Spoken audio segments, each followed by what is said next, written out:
มาส่งถึงพี่น้องผู้รับทำยินเสียงขาวเขาตำมดางเสียงอยู่ค่ะวันเมื่อในก็ตกเมอยู่ในวันที่5 เดือนธันวาคมปี2026ในคาเลขาวเลยบดา3หูขอขาวนอกเมืองเสียเตมาต่างถึงนี้พี่น้องผู้ปัญญาเขากว่าอยู่ข่าวหูขอขาวที่1จะปานหันถึงว่าโลและยุคมุนนำกัดซึกขันไว้หูขอขาวที่2ตัวในทรัมปันพังอิหร่านว่ามันติปันตื้อดังกำลืนสูดโอขอขาวที่3ผิวล่างตียับลองวัดไว้10 ปีอันปอมตีมีสวัสดยัดดิยับ11ก็ปาตางกวนเมืองมานว่าในข่าววันทั้งสุดในเฮาข่าวกันกว่าฮับทำยินด้วยหูขอขาวที่1เตรียมต่างไว้ว่าเก็บปานหันถึงว่าหรือและยุคมุนนำกัดซึกขันไว้ในจำกันคาพ้องลงไผ่เกตเคจะปานลาดว่าจะปานหรือและยุคมุนนำกัดในตับซึกขันไว้ในเงาลายลองของคำหลายๆลองในเฮาจะปานในเลยหัวมือกันภายโหมรวมและจะจ่ายเงินภายซึกตีอีชานำมาอย่าเสียเอาเครื่องปล่อยหมักนูไฟมาตำไว้ตีกุนอันมีที่นอกมานั่นแลก่อสร้างน้ำกัดตาเดดิกโตขึ้นเลยปล่อยปันลองส่งกองกลางโดดแล้วในยาวไว้การจะปานในหลูและยุคมุนนำกัดซึกขันไว้เสียหลูวนว่าเฮาอยู่ในเงาไลอันของคำในพองลงภายเกตเคสินจิโรโกอีจูมิลาตีเพิ่นดิกเพิกภายเกตเคอันมันเตรียม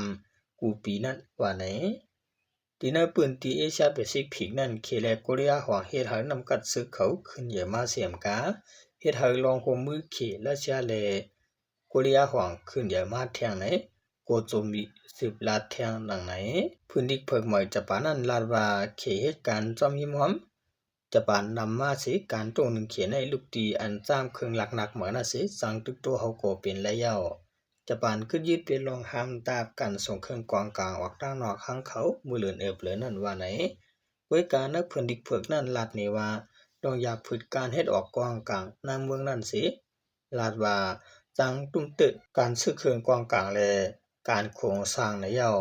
มันลาดว่ามันไหลอุโบกันตั้งพองลงภายเกตเคอเมริกันเพื่อกี่เห็นตาสันกิวได้ลองโอ้ยดีอเมริกันได้จะปานอันนำย่ำฮับไรนั่นไรเสย่ำมือเหลียวกันนั่นก้อยนำเกาโกโจมี10 ล้านว่าจะปานเขาตึกคัดเจอ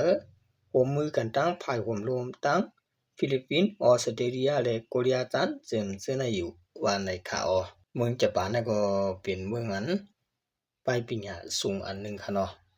สังเจอว่าเขาขยันเสียชื่อเสียรองบ่ได้ถึงเขาก็ติดเจอออกมาที่ค่ะเนาะมือป่นมาเนี่ยก็มันติมีอเมริกันที่เขาไว้เลยอเมริกันยอมรับว่าที่มาเก็ตเคบันเขาเนี่ยเลยเขาก็พวกโครงสร้างอีสังที่ว่าค่ะเนาะเกี่ยวลึกครึ่งลักนักได้ก็กะว่าเดี๋ยวมื้อเดียวกว่าในตามตัวได้เขาเด็กขึ้นโครงสร้างหางกุยเขาเย้าในค่ะเนาะสิบเสนอข่าวกันกว่าถ่อมตัวหัวข้อข่าวที่2เตรียมตามไว้ว่าตัวในทรัมป์ปันภาคอิหร่านว่ามันติพันตื้อตางกำเนิดสุดเยาว่าไหนผู้อันโฮอิหร่านในเป็นกวนเดียนอำยุมไลเลถูกดีปันส่วนอุโบกำเนิดสุดในจอมจึงอเมริกันตัวในทรัมป์ปันภาคที่เดือสื่อตัววงของมันเมื่อวันที่3นั้นหนังไหนว่าสิตัวในทรัมป์ปันกว่ามันว่าติยาเป็นอิหร่านในปังตึกหลุมฟ้าทางอิสราเอลเขาตั้งหลายวันเท่านั้นมือเลือนออกัส2วันนั้นตัวในทรัมป์ปืนภาวะว่าสิอิหร่านยอมน้อมแลโอยดีปลอกกลางเขาไม่เจอจอมเยามันระยะเป็ดลองตึกตัวมือมนิดกำเนิดสุดนั้นว่าไหนที่นั่นขอปืนเผานั้นทรัมป์ลาดว่าอิหร่านเลยจะกันตัดทิกปืนขึ้นสายน้ำหอมหมดกำเดียวเสียหากขึ้นยึดลองหลอกเงินนิวเคลียร์ในแล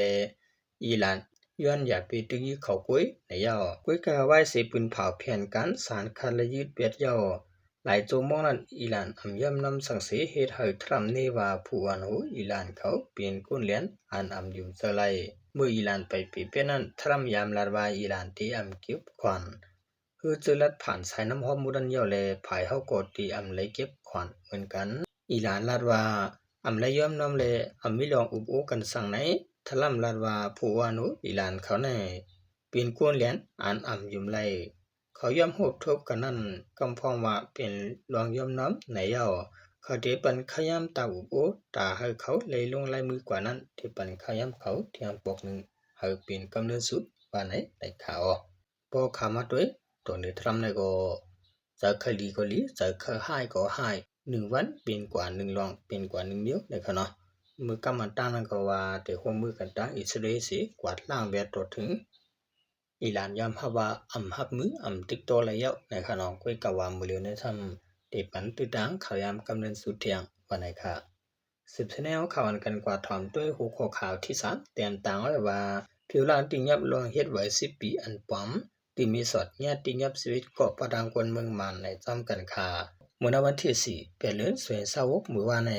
เจ้าหน้าที่หลายฝ่ายห่วงห้อมเอียนเฮียงปากปลายสิเข้ากว่ากดทัดติงยับผู้เกี่ยวข้องอันกินเงินมอสิรวมเฮ็ดปันไว้กับตัวหัวศูนย์วัย10ปีอันปอมที่จะวิ่งมีสอดตอนตักเมืองไทยว่าไหนนายเจสิทธิ์ไทยสิทธิ์เกียมพ่อหลวงไผ่ลองในเมืองหมอกลาดซับเสียงข่าวมื้อวานในว่าและหับเพิ่นดิกถึงลาดมาว่าที่วิ่งมีสอดไม่ลองกินเงินมอสิรวมเฮ็ดปันวัย10ปีกวนผ่านเมืองปันกวนต่างเมืองเขาในและจังไรเข้ากว่ากดทัดตุ้ยย้องในเกี่ยวข้องกันตั้งอันติงยับเลยวัย10ปีอันปอมที่จะวิ่งตอนสักจะตอนสุรธานีเมืองไทยประจานั้นย้อนว่าคนต่างเมืองเจออยู่วัย10ปีนั้นลูกเมืองมันเข้ามาตั้งมีสอดอ่อนตั้ง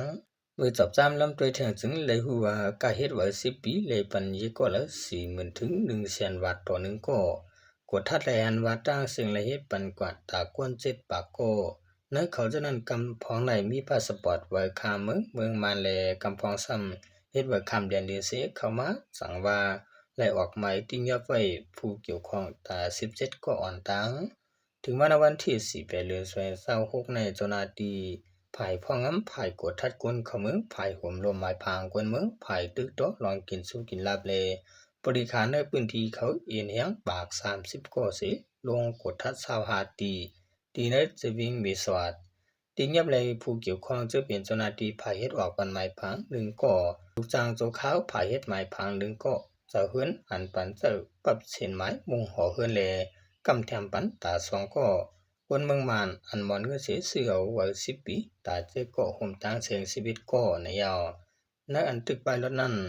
อันเป็นเจ้าหน้าที่ภายหมายพังก็เก่าเที่ยงก็1ไปว่ากว่าอยู่ในพื้นที่ตะเปเรียนลีปีจีบย่างผึกผังเมืองเมียวดีเป็นฮือก็ที่จอบจ้ำลำติงยับประดางคนนั้นออกหมายติงยับในที่10กดทัดป้าเที่ยงวัย10ปีอันปอมซึ่งนั้นเที่ยงอยู่วัย10ปีนั้นลงปองจึงไทยเฮ็ดปันพุนตากวนผ่านเมืองแลกวนเจ้าคือสันร้อยอ่ำนี้วัดไว้หมายพังสัง10ปีปอกเตเลตัววัดอายุในข่าวข่าววันว่าแต่ก็เจืออันว่าเฮ็ดไว้10ปีเฮ็ดไว้10ปีแลสิ่งก็4-5 หมื่นในฉะนั้นในจ่ายกว่าอันตั้งในฉะนั้นเปิ้นที่อ่านเฮ็ดจังได๋ค่ะเนาะมวนสิเฮ็ดในค่ะอันนี้ก็เขาเฮ็ดยาวปันกว่าตากวน7ปากก็ยาวในค่ะเนาะเรื่องสุดมาขอบใจนำถึงพี่น้องเขาจะเป็นผู้เตรียมข่าวแลผู้รับทำยินเสียงข่าวเขาตามว่าตาเสียงอยู่ค่ะมาสูงตาเสียงค่ะ